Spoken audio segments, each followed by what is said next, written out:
Seeing that it's 7:01 p.m., I call this meeting of the Committee of Precinct Chairs to order. It is May 15th. We are coming to you from Town Hall in the Great Hall Meeting Room. We have participants, chairs from the precincts here in the room as well as online. We're conducting this as we have been in a hybrid format. We will begin as we always do with the roll call. So Precinct 1. Christine Pratt, Precinct 1. Precinct 2 is myself, Matt Tavares. Precinct 3. Dale Weber, Precinct 3, where it all began. Precinct 4. Precinct 4, Claire Montanari. Precinct 5. Precinct 5, Mike Cleary. Precinct 6. Absent. Precinct 7. Absent. Precinct 8. Precinct 9. Catherine is unable to be with us this evening, but Mr. Harrington is here to observe for Precinct 9, and he's sitting in the audience in front of me.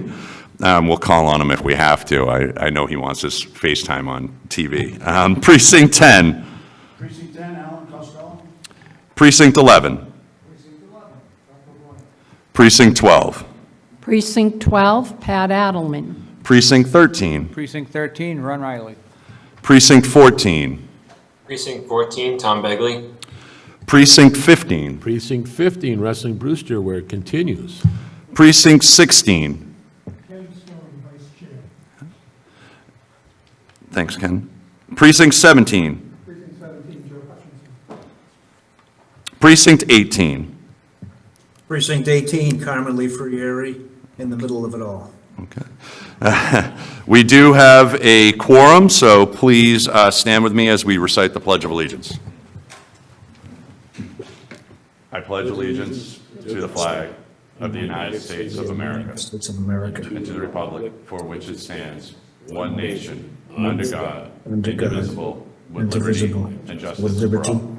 justice. Okay, I'm just going to remind those in the room from the local scene, if you aren't speaking, please have your microphone on mute.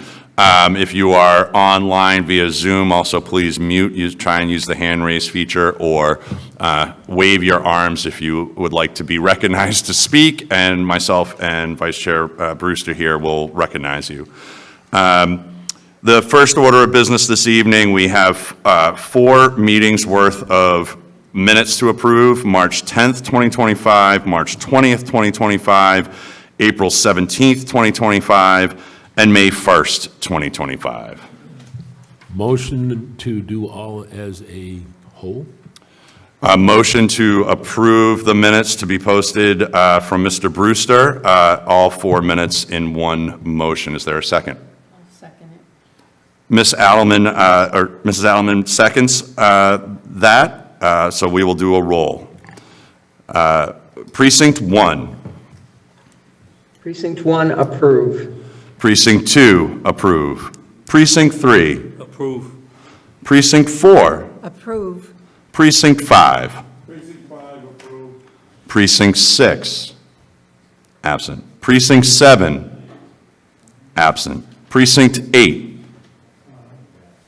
I was actually at the March 10th meeting, or March 20th meeting, not George McKay, just so that goes on record. Is it misrepresented in the meeting minutes?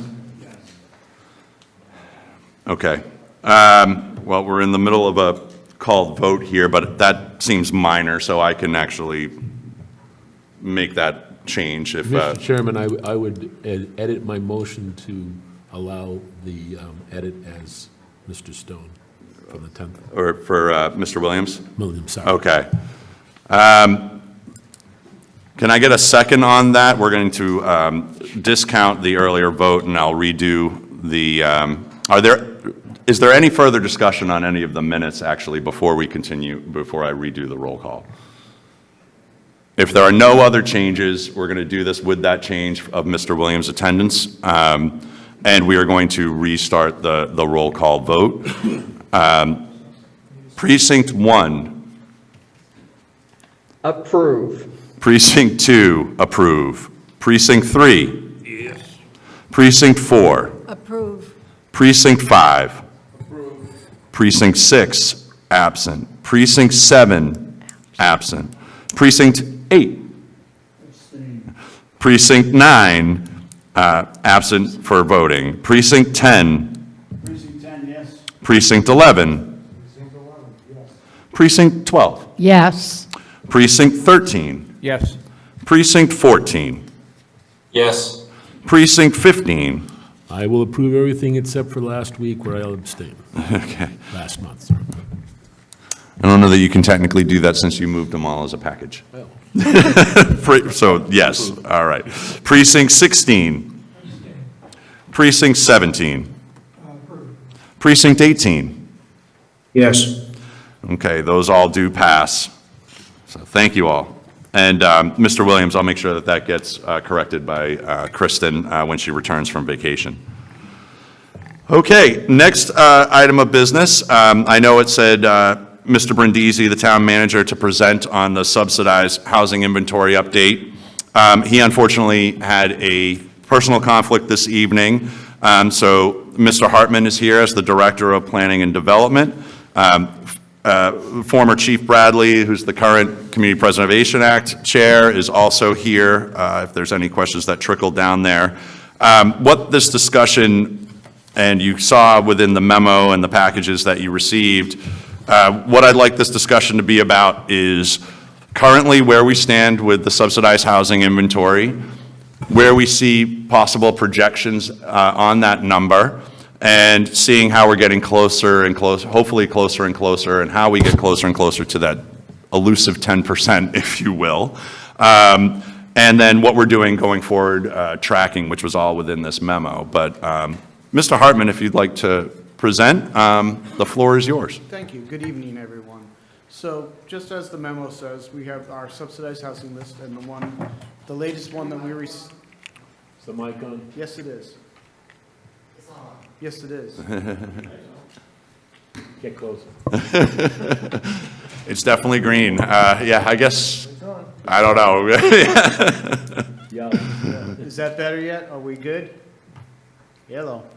I think you're good. Should we ignore the man behind the curtain? So the subsidized housing list that you have that's attached comes from January of this year, and that's the latest one we have. We've been in constant contact with the state. They've told us that they have, all the other towns, right now they're doing their annual update of the list. So they said, we understand that the town is anxious to get everything added, but be patient because we're doing this statewide. So we have... Now you're too loud, Mr. Hartman. Right now, we have on our inventory list 1,578 units listed, and that's puts us up to 6.14%. Over the last several months, as you know, we filed a bunch of other updates to have things updated. Some that, again, Kristen did a great job of identifying some of the things that the CPC had filed that my department wasn't aware of. There were others that, again, it was good double check from everybody to see what's out there. So we filed 437 of those. A number of those have been approved. Right now, there are 277 that are with the state they were waiting to have approved. So once those 277 are approved, we will have a total of 1,855 affordable units on our list, which is 7.22%. So we're starting to get there. And then also, right now, approved and under construction, there's 165 others. I would just caution you that some of those 165, some of that, like Red Brook, may take a few years before we actually see them built. But again, there's 165 that we know is in the pipeline moving forward. So that will bring us to 2020. And that would get us to 7.86%. So that's what we know right now. And then just to cover up at the end, and then I'll make a couple other comments. So we've talked, and again, I think Kristen is a great addition for the CPC, so that as they're working through their permitting, we can now be better aware of things that are being filed through CPC. The how Cherry Hill that was filed years ago was something that never hit our radar screen. It was just something we weren't aware of. So that having that staff person is going to be a great link. The other thing is we have gone to mostly online permitting in the town, and we've added a check into that online permitting. So if affordable housing is required, it goes to community development so they know it's out there, that a permit's been issued, and they can start to track it to make sure that that unit or those units that are done through local permitting, not 40B or not through CPC, are tracked too. So that's where we stand right now. We've given you, and you can see on some of the charts, some of the possible things that may come forward. It's really hard to predict. Pulte Homes, their 40B that they intend to file, they've said 150 units in North Plymouth.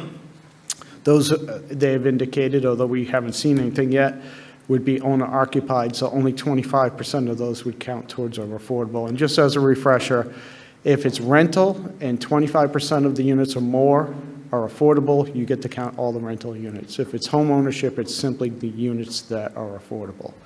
So I'm not sure what their timeline is for filing or what happens, or even whether or not the town will approve that one. So some of these are difficult. Cottage Park, again, I'm not sure what their timeline is going to be, how they move forward, and what their mix of rental or affordable is. So although we give you a list of some of the things that might be coming, I don't want to bank on any of those.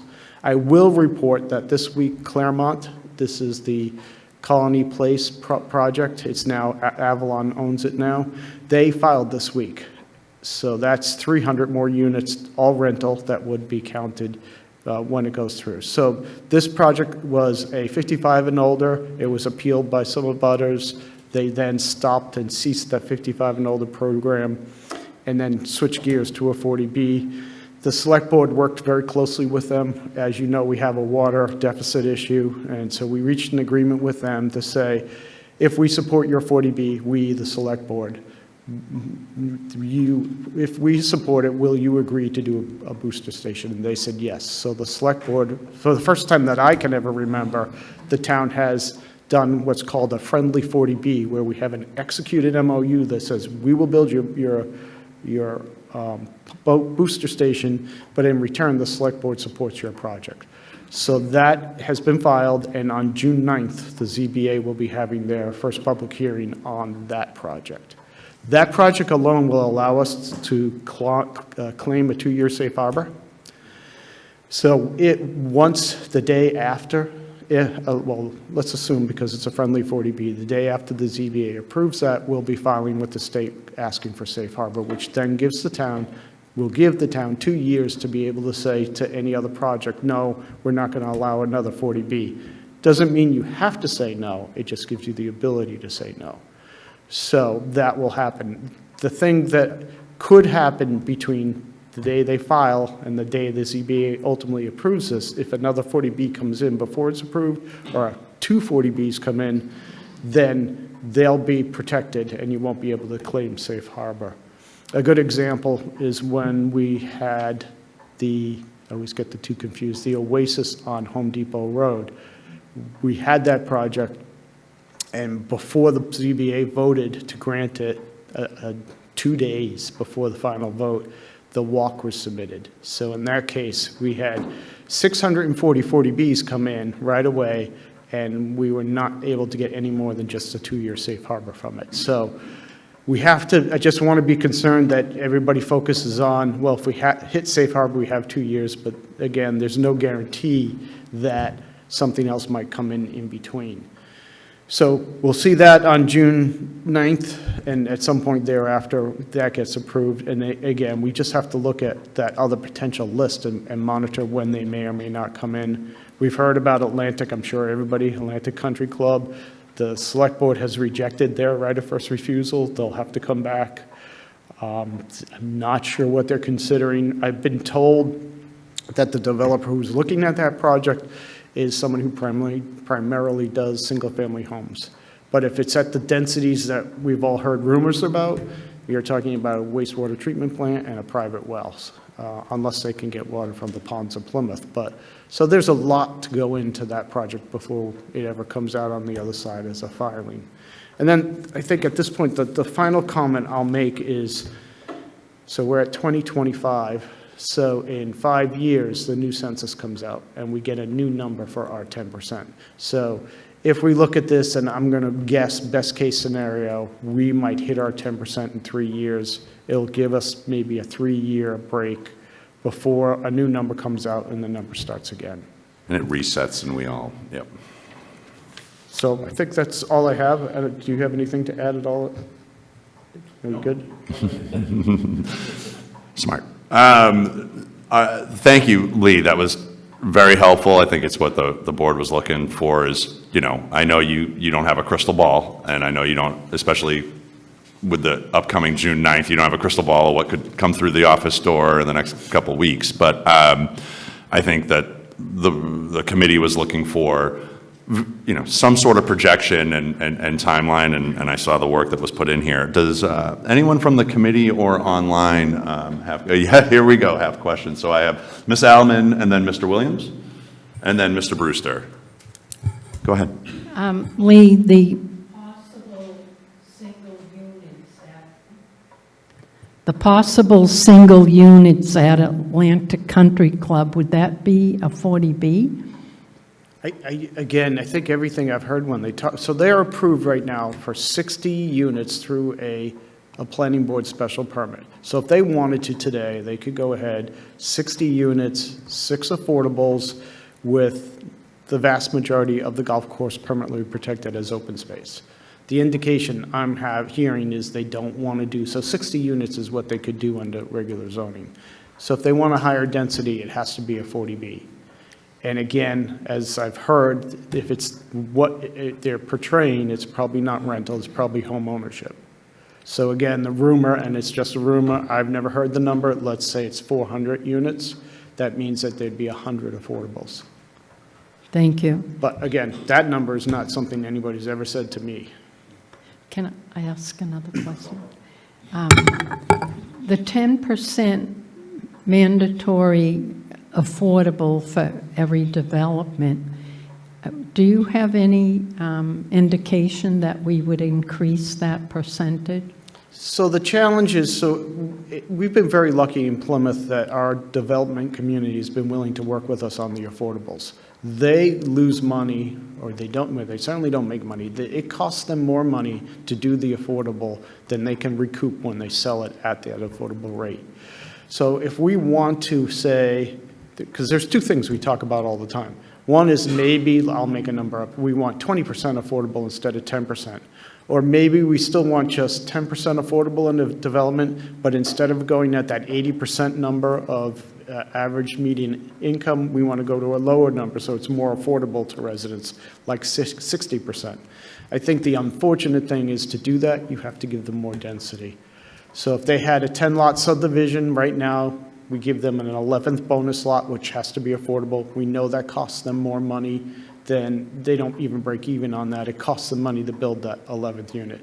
So if we wanted to do 20%, we'd have 10% by right, they'll give us 2 affordables, and we'd have to give them 1 or 2 bonus. So now you're going from a development that could be 10 units to one that's 14 or 15 so that you get those extra affordables. It's the hardest thing I deal with in the job is that trade-off between affordable housing, which comes at a higher density, and wanting to keep each neighborhood and each development the lowest number of units possible. And they conflict all the time. So again, we could do that, but I think it means that it comes at a higher density of development, which is contrary to a lot of the things we want to do. I saw on the planning board agenda, I didn't see the planning board meeting, but there was a developer who had 49 homes, so only 4 had to be affordable, and I thought it should have been 5, because 49 is closer to 50 than it is to 40. So I think that it was 45 units. Oh, I'll was? have to look, but yeah, but Oh. But again, that makes me feel but better. oftentimes, though, we do round up. So, it's the first 5 units. If you have a 5-unit development, it doesn't trigger anything, or less than 5. And Yeah, yeah, sometimes there are more units, it's not an even 10% all the time. Thank you. Mr. Williams? Good evening, Lee. Thanks for all you do. And my question is this. I understand that the 10% calculation is done by dividing the number of affordable units by the total number of units in the town. Total number of year-round housing as Yes. established by the census. So Okay. not total units, but total year-round housing. Seasonals are not included. Does the town see at all the possibility that that denominator number will increase faster than we can increase the numerator numbers? Oh, I think come 2030. So again, the number doesn't change except every decade. So I think at 2030, we know that the Pine Hills, for example, was not required to do affordable. We know that if you see a house popping up on Bourne Road or some other neighborhood that's just a single house, they're not doing affordable. So we know there's background development above and beyond. So yes, I fully expect that come 2030, when the census number comes out, we may have to start again. Yes. Boy, that's sad. Yeah, it's very unfortunate that, the 40B law has been here since 1970. I think Plymouth is a good example of how it's not really fair. When you look at, the number of units that have been built, even recently, even just thinking about Oasis and the Walk, where you have 640 units. The police chief and fire chief growl at me every time we have a meeting because of all these units that are popping up. And it's unfortunate that the law is the way it is, and it doesn't have a lot of flexibility. Very unfortunate. And it's really, truly not affordable in Plymouth. So even though you have this focus of hitting this 10% number, when you look at those numbers of what affordable is, it's more affordable, but I wouldn't call it affordable.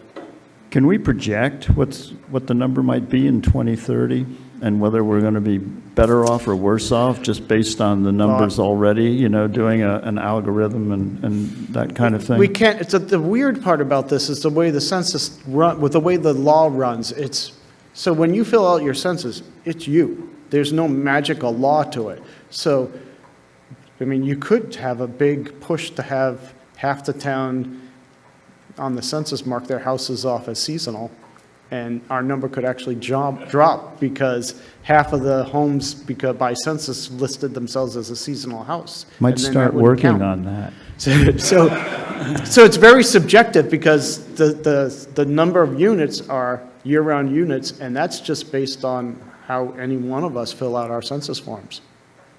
But I do expect the number will exceed the number. So come 2030, whatever our number is of affordables, I think we'll be back again. I don't think it's going to be like it has been for the last 30 years because we're so close now. I don't see that number jumping so much to say that it's another 3,000 units of affordable that are needed, but it will go up.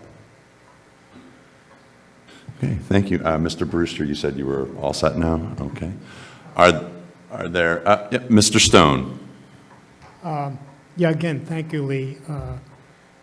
I think these kind of reports are really helpful to town meeting members because we're often asked to vote on whether or not to subsidize a developer depending upon how close we are and how many units we need. So I don't know if it's possible to get these kind of reports out and disseminated to town meeting members prior to each town meeting, but that would be useful. That's Yeah, one and maybe the best thing is through this group, you remind us to say, hey, this would be a good time to give me an updated memo, and we can certainly give you that update. Yeah. And I think that's something that Mr. Hartman and I had spoken about before. Getting this memo was, when it gets updated by the state, you'll update the numbers and possibly get it to me or to Kristen, and we can get it disseminated to this group. But go ahead, Mr. Stone. Thank you. And I probably missed it. You crammed in a lot of data there, which is great. But in terms of monitoring this, I believe it's community development that does the filings? Yeah, we kind of took it over. It's something that so community development's job is to support the loan programs we do through community development block grant money. So it's just something we've started to do just because nobody else does it. So, and again, the problem is, for example, one of the big issues we ran into was the Oasis. We filed it, We got 320 units counted, COVID hit, their building permits expired, and they took it off the list. And so even though it was listed, it said 0 units, and we had to add it back. So sometimes with a 40B, we don't have a role locally, it's all done through the state. So when that gets added, sometimes it's like a hit or miss. So yeah, a lot of it is just communicating between, and mainly it's CPC and our department to make sure that as we see these projects coming through, we're monitoring it. So, I wouldn't necessarily say that the job description says we do this, but it's something we've been monitoring. And again, I think we've talked about how we do a better job at it too. Okay, thank you. Yeah, that was my main concern, how it's being monitored. So, thank you. Mr. Hutchinson? Can I ask Lee to hang around for the master plan update? Well, what I could do, if there are no objections to modifying the agenda, if there are no further questions for Mr. Hartman, I will also still leave it to Mr. Hartman's pleasure, but I would move the master plan update to now, if there are no further questions for Mr. Hartman, if he is inclined to stay. Thank you, Mr. Chairman and Mr. Hartman. Are there any further questions regarding subsidized housing before we modify the agenda?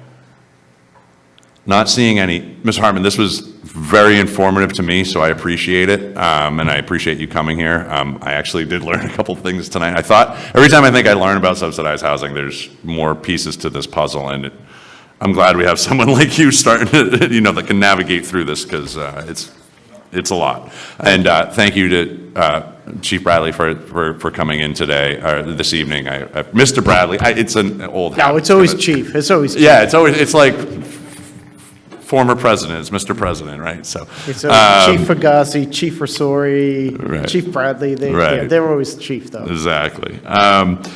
So if there are no objections, I'm just going to modify the agenda and we can do the master plan update. Joe, do you want to kind of segue Mr. Hartman into what you're saying here? I do. Okay. Only take a minute. Thank you.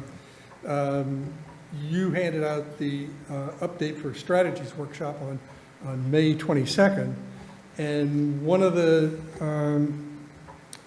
things that I have made a note of is that there's no background data or context that I can give to my folks to prep for this meeting.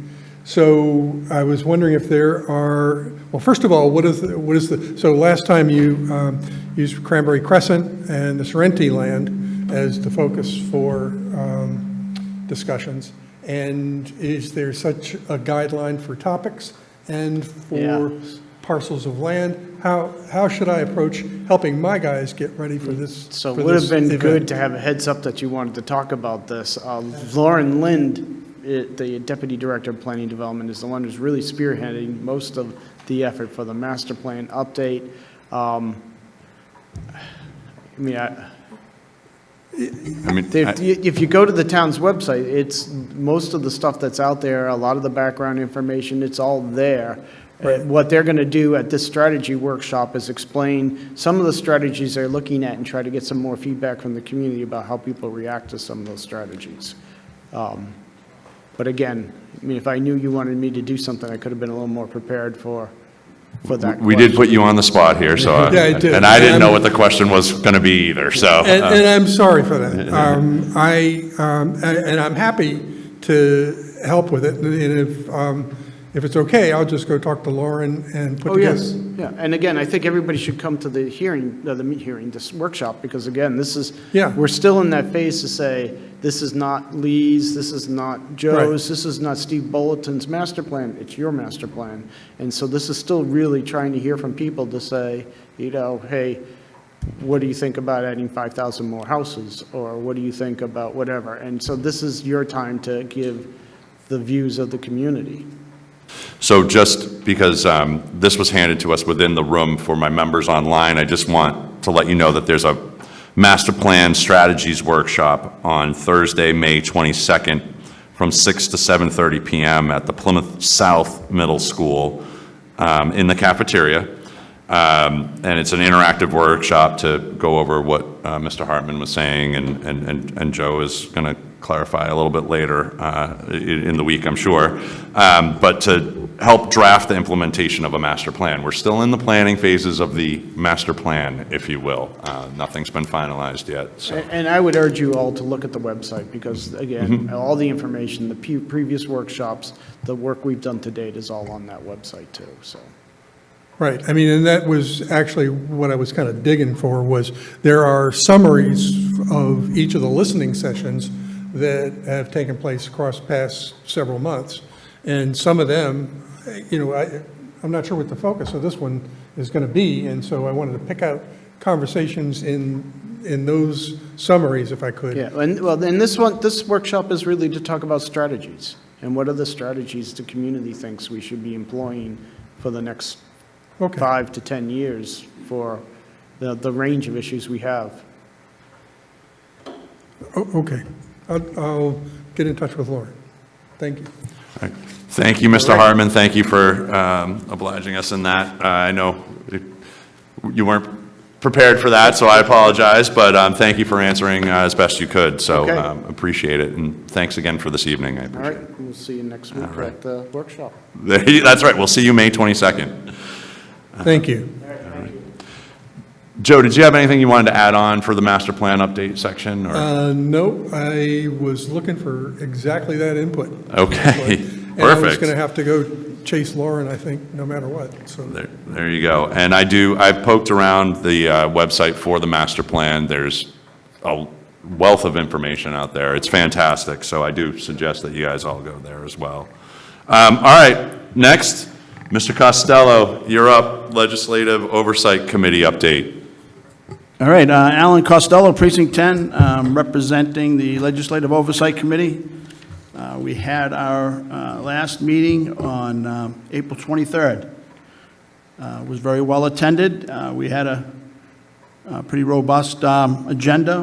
We had some guests in, and I believe we covered some pretty important material. We were lucky enough to have the chair of the Committee of Precinct Chairs attended the meeting, as did the town manager.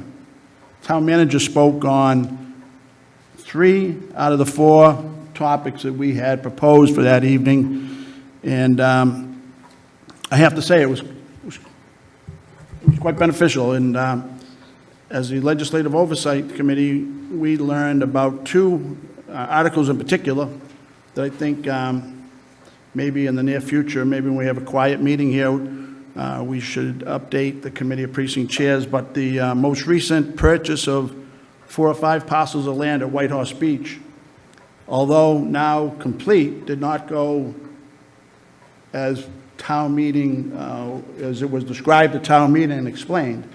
And although it had a very positive outcome, there were some things there that should have and were explained to us and should be known to the legislative body. So I think that was beneficial. The traffic study as well, and where we stand on the 25-mile-an-hour speed limit throughout town. The town manager was really a nice asset to have there. He really filled us in quite a bit. And as a committee, we also took a major step with the administrative assistant to put together a procedure or a Excel sheet for future articles that will come before us. Now, unfortunately, as you may know, she's not here this week. She's on vacation, and she's going to be at our next meeting, which is the 21st of this month, so one day next week. And she has already, prior to going away on vacation, cataloged all articles back to 2020 on her own, and with some direction, and good direction, from everyone that was at the meeting on the 23rd. Because we realize how important it is. You want to be able to convey to you, convey to the resident, if you want to find out about Project X, here's where you go to find out about it from start to finish. So I think we made some great strides at our last meeting, and I hope to build on that at our next meeting, the 21st. So at this time, unless there's any questions, that was the meat and potatoes of the meeting. All right, well, thank you very much. No, it was a good discussion. All right, moving on. Pat, you have a question? A statement. I was researching my articles, and when I communicated with Lynn Barrett, she said that Kristen was doing the same thing for the CPC, so it's going to be easier to correlate. Yes, having Kristen is going to be a huge help, I think, because she bridges the gap between what we're looking for in COPC and CPC, and we won't have you doing work that she's doing. You know, I think that's a great asset, as Alan pointed out. She's really started to put some things together, so it'll be extremely helpful. Not seeing any other further comments, I'm going to move on to Mr. LaFrari, and do you have any updates regarding the handbook, please? Sure thing. Thank you, Matt. Excuse me for 1 second. The Town Handbook Committee, the handbook itself has actually been reviewed by the town manager, the town council, the town clerk, town moderator, and assistant town moderator. And Kristen Ford will be distributing the handbook to COPC meetings, COPC members rather, before the next meeting, which I believe is on actually June 17th, because the 19th, I believe, is a holiday. So I think it'll be on the 17th, which I think is a Tuesday. So that's where we are right now. And again, everyone on COPC will have a chance to look at that. And if you can bring comments to that 17th meeting, that would be great. And that's about it. Thank you, Carmen. I know it's been a lot of work, and getting it shopped around as well, and then receiving comments back. It's been a lot of work, and thank you to you and your committee for taking that on. It was really outdated, but great information and a great basis to start with. The group that put together that original handbook gave us such a great outline to be able to update. There were just terms and things like that had changed. And we added a few other things as well. Any questions for Carmen? Not seeing any. I'm going to turn to public comment. And I think we're good there, not seeing anyone within the room or online. So I'll move along to old business. Any old business? Not seeing any. Any new business before the committee? Everybody wants to get out of here. Okay, not seeing any new business. I'll just remind everybody that this Saturday is the townwide election. The 17th, polls open at 7 a.m., close at 7 p.m. There's 6 townwide seats up, obviously town meeting members up in your precincts, and 2 ballot questions. So get out and vote, tell your friends and neighbors. Let's see if we can try and drive up some of that registered voter number that we're always looking at. I appreciate it. The next meeting for the Committee of Precinct Chairs will be June 17th.